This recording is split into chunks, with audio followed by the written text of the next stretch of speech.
अब आइए हनुमान चालीसा निकाल लो आपके हाथ में। 40 चौपाइयां हैं। मेरे पास भी हनुमान चालीसा है गीता प्रेस का। हनुमान चालीसा की रचना यूपी में हुई है, उत्तर प्रदेश। और हनुमान चालीसा की रचना तब हुई है, गोस्वामी तुलसीदास जी का रामायण से पहले का ग्रंथ है हनुमान चालीसा। आप देखो, बोलिए मत, कीप साइलेंट। आप बोल क्यों रहे हैं? अभी तो मुझे बोलने दो, अभी तो टाइम मेरा है 4 बजे तक बोलने का, उसके बाद नंबर आपका आएगा। अभी मुझे बोलने दीजिए।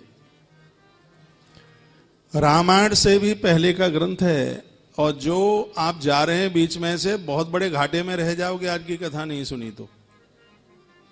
हाँ, यदि घर कोई काम नहीं है, जाके बैठना ही है, तो कथा सुनिएगा। और यदि कोई काम है, शादी शुदी अटेंड करनी है, तो जाना ही पड़ेगा। हनुमान चालीसा की रचना उत्तर प्रदेश में हुई है। उस समय तो सब एक ही था भारत, कोई प्रांत नहीं था। बात उस समय की थी। गोस्वामी तुलसीदास जी महाराज उन दिनों में यूपी में एटा के पास रह रहे थे। एटा के पास जगह है, एक है सोरों, सूकर क्षेत्र बोलते हैं, कासगंज है उसके पास में ये जगह। वहां के लोग मुझे टीवी पर सुन पा रहे होंगे तो उन्हें जरूर पता है, यहाँ सूकर क्षेत्र, भगवान वराह नारायण प्रकट हुए थे। यहां बाबा तुलसी के गुरुजी रहते थे, नरहरिदास, जिन्होंने रामायण लिखते समय अपने गुरुजी का आह्वान भी किया है। तो अपने गुरुजी के चरणों से एक दिन की, और वहां से वो इधर आगरा की तरफ वो निकले। जगह जगह जहां जहां हनुमान जी के मंदिर थे, एक फरुखाबाद में हनुमान जी का मंदिर, वहां ये बहुत दिनों तक बाबा तुलसीदास जी रहे। फरुखाबाद में एक पंडा मंदिर भी है, बिल्कुल गंगा जी के घाट पर हनुमान जी का एक बहुत बड़ा विशालकाय मंदिर है, वहां वह रहे। वहां से जब वो निकले तो आगरा पार करते हुए और वो भरतपुर वाली सड़क पर चले। इस रास्ते में वह चले तो क्या हुआ, एक गांव से वो निकले, सुबह ही सुबह का समय था, किसी गांव से निकले तो उस गांव में एक जवान मौत हो गई। 32 वर्ष का, स्वर नहीं दे रहे यार, 32 साल का एक युवा समाप्त हो गया। 150 आदमी बैठे हुए चबूतरे पर उदन कर रहे थे, जवान की मौत हुई। उसकी जो पत्नी थी, विवाहित जीवन था उस आदमी का, वो चीख रही थी, रो रही थी। और उसने बाबा तुलसी के चरण पकड़ लिए, कहा गुरुजी मुझे मेरा सुहाग दे दो, गुरुजी मुझे मेरा सुहाग दे दो। बाबा तुलसी की आंख में आंसू आ गए। हनुमान जी के तो परम भक्त थे ही, वो रो पड़े। उन्होंने 150 लोगों को कहा कि भगवान के नाम का कीर्तन करो। तो वहीं बैठ करके श्री राम जय राम जय जय राम सब लोग कीर्तन करने लगे। 45 मिनट कीर्तन हुआ। 46वीं मिनट में मरे हुए मुर्दे में जान चल करके आ गई। बाबा तुलसी के मुख से जयकारा निकला, सियावर रामचंद्र की जय। इससे पहले ये जयकारा किसी के मुंह से नहीं निकला, कभी नहीं निकला। ये पहला जयकारा बाबा तुलसी के मुख से निकला, सियावर रामचंद्र की जय। वो मृत व्यक्ति जिंदा हो गया। 45 मिनट कीर्तन हुआ, वो जिंदा हो गया। वो जिंदा हुआ तो बाबा तुलसी की ये बात सब पूरे देश में फैल गई। साधारण बात नहीं थी, बहुत बड़ी बात थी। तो उस समय सत्ता होती थी अकबर के हाथ में, राज्य था। तो ये सूचना मिली उसे कि हिंदुओं में एक ऐसा महात्मा है जिसने मरे मुर्दे को जिंदा कर दिया। तो उसने अपने कुछ लोगों को भेजा और कहा कि तुलसी को मेरे यहां लेके आओ। बाबा तुलसी अनुष्ठान में बैठे हुए थे। उन्होंने कहा मैं आ जाऊंगा लेकिन अभी नहीं आ सकता। तो राजा को सूचना मिली तो उसे तो इतना बुरा लगा कि मेरी बात मानी नहीं गई। अब बाबा तुलसी कोई राजाओं के चमचे तो थे नहीं, ऐसा तो था नहीं उन्हें खड़ंजा सड़क बनानी हो, हेडपंप लगवानी हो, ऐसा तो कुछ था नहीं। तो और भगवान का भक्त है, वो तो निडर होता है, उसे मरने का तो डर लगता नहीं है। वो परम हिंदुत्ववादी थे, सनातनी थे बाबा तुलसी। पीर पैगंबर में कोई विश्वास रखने वाले तो थे नहीं वो। तो उसने बुलाया और वो नहीं गए, अपनी मनमर्जी है। नहीं, ऐसा नहीं था कि उन्हें कोई अहंकार था, ऐसा कुछ भी नहीं था। वो नहीं गए, उनका मन अपना था, नहीं गए। तो उस बादशाह को इतना बुरा लगा, शीघ्र ही उसने फरमान सुना दिया कि इस महात्मा को जेल में डाल दो। तो फतेहपुर सीकरी की जेल में बाबा तुलसी को डाल दिया। लेकिन बाबाजियों के लिए तो रेल और जेल एक जैसी है। और जेल में थे, वहां उनका भगवत नाम उच्चारण, तो वहीं जेल में उन्हें प्रेरणा मिली। भगवान शिव ने प्रेरणा दी, शंकर जी के परम भक्त थे ना, भगवान शंकर ने प्रेरणा दी है कि तुम्हें ऐसा करना है। शंकर के बड़े पुजारी थे ही वो। क्या करना है कि तुम्हें हनुमान जी के ऊपर कुछ लिखना है। तो बाबा तुलसी 40 दिन जेल में रहे। 40 दिन में उन्होंने 40 चौपाइयां लिखी जेल में रह करके। हनुमान चालीसा जेल में लिखा गया है, इसलिए हनुमान चालीसा पढ़ने वाला कभी किसी के बंधन में नहीं आ सकता। इसकी महिमा है हनुमान चालीसा। 40वें दिन जब वो नीचे दोहा डाल रहे थे, लाल देह लाली लसे अर्धर लाल लंगूर बज दे तो फतेहपुर सीकरी में 10,000 बंदर एक साथ प्रकट हो गए, पैदा हो गए। जब ये दोहा उन्होंने लिखा, रचना, ओ पूरा का पूरा शहर बंदरों से भर गया। बादशाह अकबर का महल चारों तरफ से घेर लिया। अकबर ने पूछा, कोई सूफी महात्मा बैठा था, कि ये इतना बंदर कैसे? कहा ये बंदर नहीं है, हनुमान है ये। तुमने सनातनी महात्मा को जेल में डाला है, ये बजरंगी तुम्हें जिंदा नहीं छोड़ेंगे, हनुमान है ये, तुम्हें जीवित नहीं छोड़ेंगे। राजा परेशान, आंख में आंसू, हाथ जोड़े, कहा यदि आप हनुमान हैं तो आपसे प्रार्थना करता हूं, गलती मुझसे हुई है, बस माफी मांगने के लिए मुझे बाबा तुलसी के चरणों तक पहुंच जाने दो, इतना मुझे रास्ता दे दो। बंदर दोनों साइड में खड़े हो गए, रास्ता दे दिया। ये बात है। और बादशाह अकबर ने ताला खोल करके और जो बाबा तुलसी के चरणों में रोया है, उसने प्रायश्चित किया। कहा बाबा मुझे क्षमा कर दो, माफ कर दो, गलती हो गई। बाबा तुलसी ने कहा क्षमा तो मैंने तुझे कर दिया, दंड इतना है, अब फतेहपुर सीकरी तू द्वारा नहीं आएगा। यदि तू द्वारा आया तो तेरी खोपड़ी के टुकड़े टुकड़े हो जाएंगे। उसी समय अकबर बादशाह ने फतेहपुर सीकरी छोड़ी और दिल्ली में अपनी राजधानी बनाई। जब तक जिंदा रहा तब तक वो फतेहपुर सीकरी द्वारा नहीं गया। यह हनुमान चालीसा जेल में लिखा गया और इसकी एक एक जो चौपाई है वह बड़ी सारगर्भित है। कहते हैं कि जो कार्य औषधियां भी नहीं कर पाती हैं, दवाइयां भी नहीं कर पाती, कहते हैं जो काम दवा से नहीं होता वो काम दुआ से होता है। हनुमान चालीसा में तो दुआएं हैं भैया, देवताओं का आशीर्वाद है। हनुमान चालीसा औषधि और आशीर्वाद दोनों का काम करती है। नासे रोग हरे सब पीरा, ये रोगों का तो नाश करता ही है।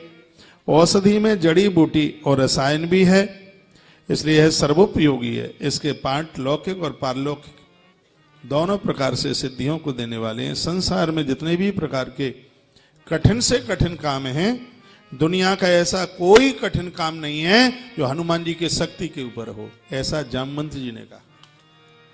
देखें रामायण की चौपाई है किष्किंधा-कांड की। सुंदरकांड आरंभ करते हैं तो उससे पहले चौपाइयां गाई जाती। कवन सुकाज कठिन जग कवन सुकाज कठिन जग माहे। तालियों का ही संगीत बना लो। मेरा पूरा स्टाफ अभी रास्ते में है, मुंबई से निकला है वृंदावन के लिए। हाँ, कवन सुकाज कठिन जग माहे। जो नहीं होए ताते तुम पाए। कवन सुकाज कठिन जग माए। कवन सुकाज कठिन जग माही। जो नहीं हो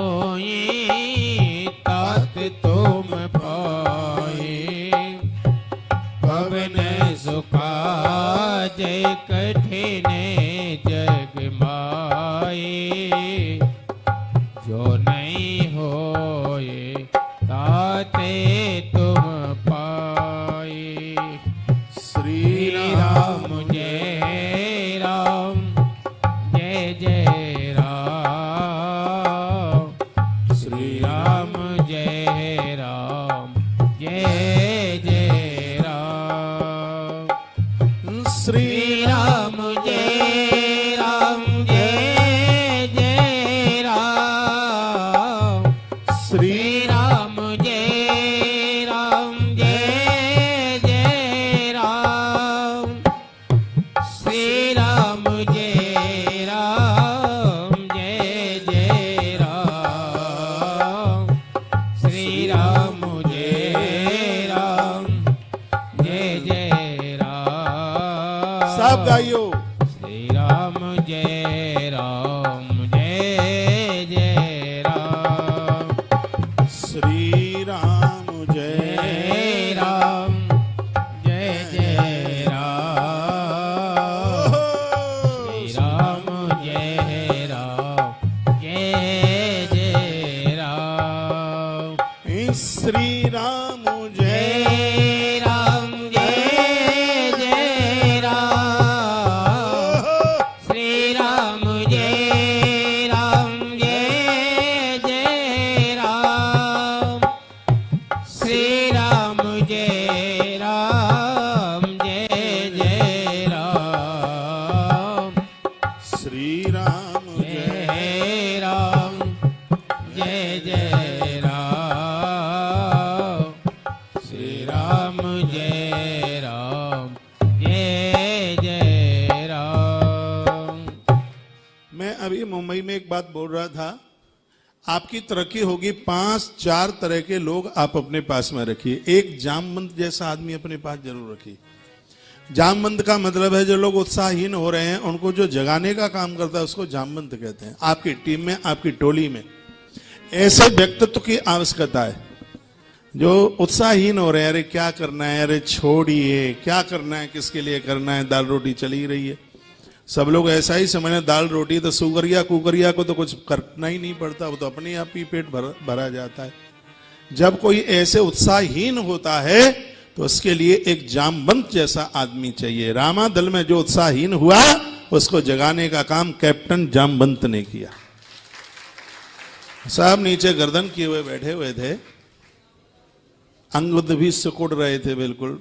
तब जामवंत ने हनुमान की तरफ देखा और कहा, बजरंगी, जिसके अंग वज्र की तरह बजरंगी है वह, तुम्हें पता है कि तुम्हारा अवतार क्यों हुआ है? राम काज लग तब अवतारा, धरती पर तुम प्रभु राम के कार्य के लिए आए हो। ऐसा कौन सा कार्य है जिसे तुम नहीं कर सकते? और कवन सु कार्य कठिन जग माई, ऐसा कौन सा काम है हनुमान जिसे तुम न कर सकते? हनुमान जी ने कहा, जय श्री राम, जय श्री राम की आवाज भरते हुए पर्वताकार हनुमान हो गए। दुनिया में ऐसा कोई कठिन काम नहीं है जो हनुमान जी से ऊपर है। जब लक्ष्मण को शक्ति लगी तो बोटी कौन लेने के लिए जाएगा? तो जामवंत ने पान का बीड़ा डाला आगे, और पान का बीड़ा वही चबाएगा जो उस काम को कर सके। तो जो पान का जो बीड़ा डाला है उसको हनुमान जी चबा गए, यानी इस काम को हनुमान करेंगे। तो हनुमान जी को पान अति प्रिय है। बहुत कठिन काम है, बहुत कठिन काम है। तो हर मंगल और शनिवार को हफ्ते में 2 बार 2 पान हनुमान जी को बीड़ा बनाकर चढ़ाइए। देखिए काम कैसे बनते हैं। 4 चीजें पान में लगाएं। क्या क्या लगाना है? 4 चीजें। मीठा पान जिसमें कत्था, गुलकंद, सौंफ और खोपरे का बुरादा, ये चीज डाली। धन संबंधी समस्या, रोग संबंधी समस्या, तत्काल इसका समाधान होगा। 2 पान लेने हैं, भूल करके उसमें तम्बाकू और चूना, ये 2 चीजें नहीं लगानी। 6 चीजों से पान बनता है, तो उसमें से 2 माइनस कर दो। चूना भी नहीं लगाना है और तम्बाकू भी नहीं उसमें भरनी है। उसमें क्या क्या भरना है? कत्था, उसमें गुलकंद, सौंफ, खोपरे का बुरादा। जो खोपरे का बुरादा है ये धन प्रदानित है, ये धन देता है। सौंफ है वो रोग निवारक है उसमें। कि धन संबंधी जितनी भी समस्याएं हैं उसका समाधान ये करता है पान। तो हनुमान जी को तो बड़ा पान बहुत बड़ा प्रिय है और आप यह बिल्कुल आप कर सकते हैं। अब आइए हम सुंदरकांड की तरफ चलते हैं, वो हनुमान चालीसा की तरफ चलते हैं। अभी मैं बंबई में सुंदरकांड सुना के आया हूं तो वही दिमाग में रखा हुआ है, लेकिन मैं आपको सुंदरकांड नहीं, मैं आपको हनुमान चालीसा ही सुनाऊंगा, क्योंकि बैनर पर हनुमान चालीसा लिखा है। तो बात तो फिर वही होनी चाहिए ना जो टीवी पर चल रहा है। तो हनुमान चालीसा की जो 40 चौपाइयां हैं वो अद्भुत है। इसका जो सबसे पहले दोहा है वो आप सबसे आता है, मेरे साथ बोलिए। श्री गुरु चरण सरोज रज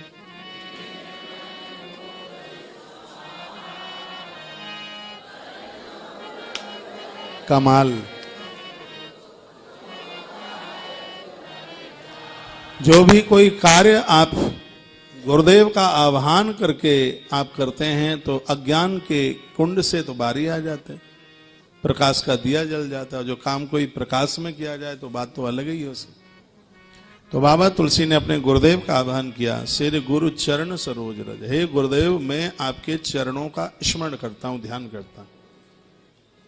गुरुओं की तस्वीर हो घर में अच्छी बात है, लेकिन उनके चरण हो, नाखून उनके दिखाई दे रहे हों, उनके चरण नाखून के दर्शन करने की भारी महिमा है। कभी उनके चरण की फोटो ले लें, तस्वीर ले लें जिसमें नाखून आ रहे हों। नाखून की क्या महिमा है?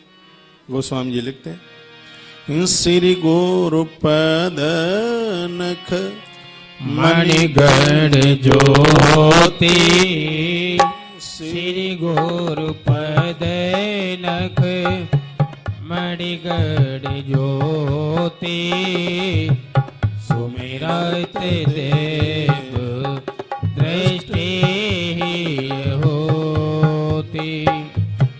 श्री गुरु पद नख मणिगण ज्योति, श्री गुरु पद नख मणिगण ज्योति, सुमिरत देव दृष्टि होती।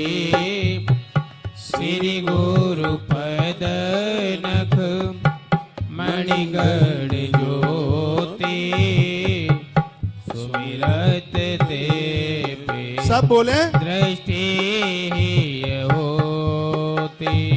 श्री राम जय जय राम, जय जय राम, श्री राम जय राम, जय जय राम, श्री राम जय राम, जय जय राम, श्री श्री राम जय राम, जय जय राम, श्री राम जय राम, जय जय राम, श्री राम जय राम, जय जय राम, श्री राम जय राम, जय जय राम। बाबा तुलसी कहते हैं कि गुरुदेव के चरण नाखून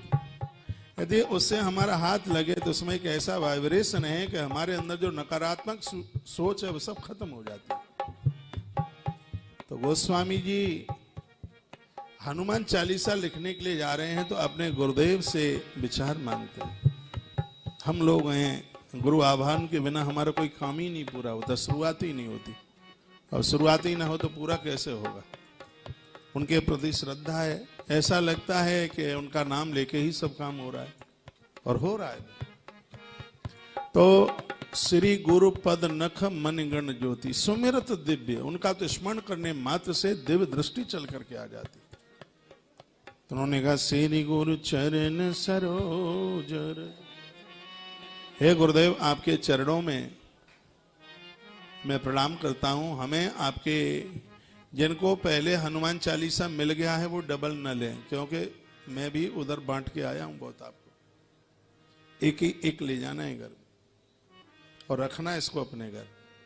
रखना ही नहीं, इसको पढ़ना भी है, पाठ करना है, स्वाध्याय करना। तो गुरुजी ने पूछा कि क्या करोगे इसको, चरण रज का करोगे क्या? क्या इस चरण रज के द्वारा हम अपने मन रूपी दर्पण को साफ करेंगे। आपने देखा हो पहले के समय में आंगन में लोग नहा लेते थे तो वहीं आंगन में एक खम्भे से शीशा चिपका देते थे, उसमें पानी के छींटे गिरते तो वो धुंधला हो जाता था। जब धुंधला हो जाता तो उसमें मुंह नहीं दिखता था। फिर क्या करते थे, उसको राख से मांजते, उसको साफ करते, राख से या मिट्टी से उसको साफ करते तो उसमें मुंह चमकता उसमें। तो गोस्वामी तुलसीदास जी कहते हैं दुनिया के वासना के द्वारा ये मन बिल्कुल एकदम धुंधला हो गया है, इसलिए आपकी चरण रज कृपा के द्वारा हम इसको साफ करना चाहते हैं। तो गुरुजी ने पूछा कि मन को साफ करके क्या करोगे? मन को दर्पण की तरह बताया। जैसे शीशे को चटकने में बड़ा खतरा होता है, शीशा बड़ा संभाल के रखा जाता है। दुकान से भी लाओ तो शीशा कैसे संभाल के लाया जाता है, हाल ही चटक जाता है। जैसे दर्पण हाल चटकता है उसी प्रकार से मन भी हाल ही चटक जाता है। और मन चटके नहीं, मन किसी से दूरियां ना बनाए, तो मन को मजबूत करने के लिए हनुमान चालीसा उसकी खुराक है। पति पत्नी का मन मिला रहे, गुरु शिष्य का मन मिला रहे, बात तो पूरे मन के ऊपर है ना। तो यह मन मिला रहे, मन कांच की तरह टूटे नहीं, उसके लिए हनुमान चालीसा एक बहुत बड़ा सुरक्षा कवच है, प्रयोगशाला है, बहुत बड़ी औषधि है, हनुमान जी का वरदान है। तो श्री गुरु चरण सरोज रज निज मन मुकुर सुधार। गुरुदेव मेरा मन ठीक होगा तो फिर मैं राम की चर्चा करूंगा। गुरुजी ने पूछा राम की चर्चा से क्या मिलेगा? का जो दायक फल चार। यदि जिनको चार चीजें चाहिए, धर्म अर्थ काम और मोक्ष, तो उसे तो भगवान राम की शरण में जाना ही होगा। लेकिन राम की शरण में वही जा पाएंगे जिनके ऊपर अंजनी के बेटे की कृपा है। अब आइए, यहां से चौपाई आरंभ हो रही है। मन रूपी दर्पण, बहुत ध्यान से सुनिएगा। सद स्पर्श रूप रस और गंध, 5 विषय है ना। 5 विषय कौन कौन से? रूप रस शब्द स्पर्श और गंध, ये 5 विषय हैं। ये मन इन 5 विषयों के द्वारा ही तो धुंधला हो रहा है, इसके ऊपर मैल चढ़ गई है। अब ये साधारण सी रज से साफ होने वाला नहीं है। फिर इसको स्वच्छ करने के लिए गुरुदेव की कृपा की रज की आवश्यकता होती है, जो यदि आप अपने अपने गुरुओं से जुड़े हैं तो वो इस बात को जानते हैं कि गुरुओं से जुड़ने पर उनको क्या मिला है। वो तो धूप बत्ती नहीं जला सकते थे, दिया उनको जलाना नहीं आता, घंटी उनको पकड़ना नहीं आती थी, लेकिन गुरुजनों के सत्संग में बैठ करके आधे से ज्यादा पौना पंडित बन गए हैं। थोड़ी सी कमी रह गई है, पूरे बन जाएंगे। तो पंडितों की बोलती बंद कर देते, नहीं नहीं नहीं ऐसे नहीं, ऐसे होगा। मुझे कोई मुंबई में बता रहे थे, बोले कि हमारे यहां पर कोई पूजा कराने के लिए आए, तो वो कह रहे थे कि आचमन करके हाथ ऐसे ऊपर लगा लो। तो बोलते नहीं, हमने कहा हम नहीं लगाएंगे, क्योंकि हमारे महाराज ने मना कर दिया है। आचमन करके हाथ ऊपर लेकर के जाए तो व्यक्ति इतना अपवित्र हो जाता है जैसे स्वान के मूत्र से कोई अपवित्र हो जाए, वो इतना अपवित्र हो जाता है। तो कथा में मैंने कभी कोई सुनाया होगा तो उन्होंने सुना। तो गुरुम शंकर रूपेणाम कहते हैं, दुनिया में कोई साधु महापुरुष आपको गुरु के रूप में मिल जाए, बहुत अच्छी बात है। और ये मैं निवेदन कर रहा हूं, यदि साधु में तुम्हें कमी दिखाई देती है तो भगवान महादेव को अपना गुरु बना लीजिए। तो गुरु शंकर रूपेणाम, भगवान महादेव गुरुओं के भी गुरु है, बहुत बड़े गुरु हैं वो तो। अब इसके नीचे का दोहा बड़ा अद्भुत है। बेटा सबको मिल गया, ये तो सब लिए हुए। बुद्धिहीन, ये आगे कुछ रह गई हैं दीदियां, आगे रही हैं। बुद्धिहीन तनु जानिके, आपको याद है तो भी किताब में पढ़िए। बुद्धिहीन तनु जानिके सुमिरहु पवन कुमार, बल बुद्धि विद्या देहु मोहि हरहु कलेश मेरे। हनुमान जी का ध्यान करने से, गुरुजनों का ध्यान करने से निश्चित रूप से बुद्धि चल करके आती। हनुमान जी बल बुद्धि विद्या ये दे देते हैं, और सबसे बड़ी बात है कि वो हमारे दोषों को दूर कर देते हैं। इसके व्याख्या में देखें, हम अपने को देहीन मानकर देह मान बैठे, इस कारण बुद्धिहीन, अविद्या अस्मिता राग द्वेष और अभिनिवेश, इन्होंने हमें बुद्धिहीन कर दिया। 6 विकार शरीर में आ गए, काम क्रोध लोभ मोह और मद मत्सर। कहते हैं कि जो हनुमान जी का ध्यान करेंगे, इन 6 दोषों से हमेशा हमेशा के लिए मुक्त हो जाएंगे। हनुमान चालीसा की इतनी बड़ी महिमा, जिसकी पहली चौपाई बाबा तुलसीदास जी का ज्ञान छलकता है इसमें। हनुमान चालीसा 40 चौपाइयों का है, लेकिन ये चौपाई मुझे बहुत प्रिय लगती है। मेरी तो सिद्ध चौपाई है। मैं किसी भी ग्रंथ की कथा कहूं, ग्रंथ पढ़ूं,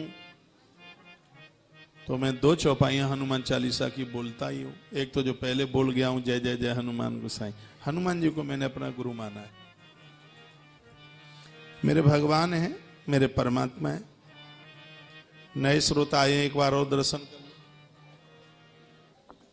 कितने मलूक हैं, सुंदर कितने हैं। जय बजरंगबली।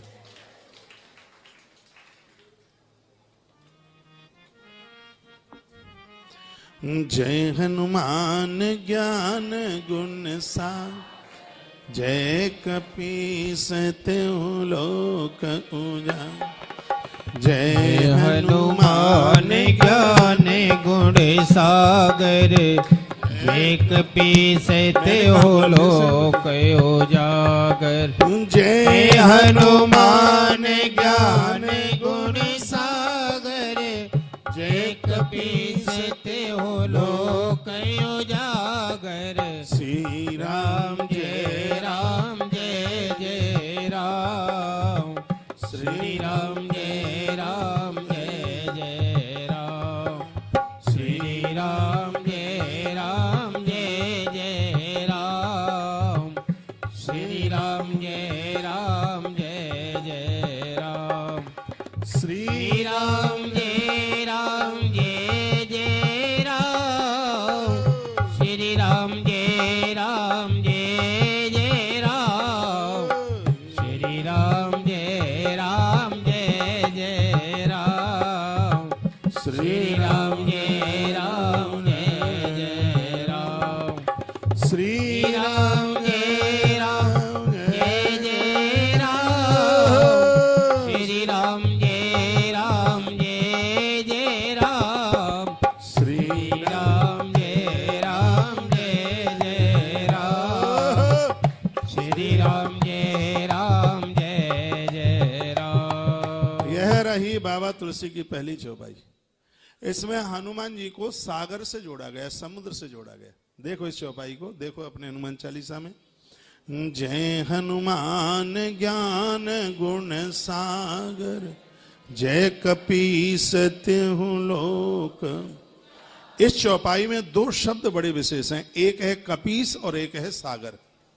ये प्रथम चौपाई में बाबा तुलसी ने, ऐसे कथा चल रही है जैसे किसी स्टडी रूम में बैठे हुए थे। इसमें 2 शब्द बड़े विशेष हैं, एक है सागर और एक है कपीस। तो हनुमान जी को 2 संबोधन बाबा तुलसी ने दिए। सागर का मतलब है कि सागर रत्नों का भंडार है। सागर में कल्प वृक्ष है, बहुत ध्यान से सुनिएगा। सागर से कल्प वृक्ष निकला, सागर से मणि निकली, सागर से कामधेनु गाय निकली, 5 गाय समुद्र से निकली, तुलसी मां समुद्र से निकली, अप्सराएं सागर से निकली, गावो पंच पवित्राणी, पवित्र गैया 5 गाय समुद्र से निकली। और ये कैसे नहीं कहा जाएगा, मां लक्ष्मी भी समुद्र से ही निकली है। तो गोस्वामी जी कहते हैं यदि आप हनुमान जी का नाम लोगे, हनुमान चालीसा पढ़ोगे, तो जैसे सागर संपूर्ण चीजों का भंडार है, ये हनुमंत लाल जी भी संपूर्ण चीजों के भंडार हैं। ये सब आपको दे देंगे। ये तालियां भले ही मत बजाना, वो आपकी सागर, हनुमान जी के लिए सागर इसलिए कहा गया कि समुद्र से लक्ष्मी निकली। आप हनुमान चालीसा पढ़ेंगे तो लक्ष्मी आपके पास होगी। माइक खोलिए भैया थोड़ा। आपके पास धन होगा। समुद्र से गाय निकली है, गौ माता निकली, हनुमान जी का नाम लेंगे आप, आपके घर में दूध दही की कभी कोई कमी नहीं आएगी। हाँ, औषधियां समुद्र से निकली, सागर के मंथन में से औषधियां निकली हैं सागर से।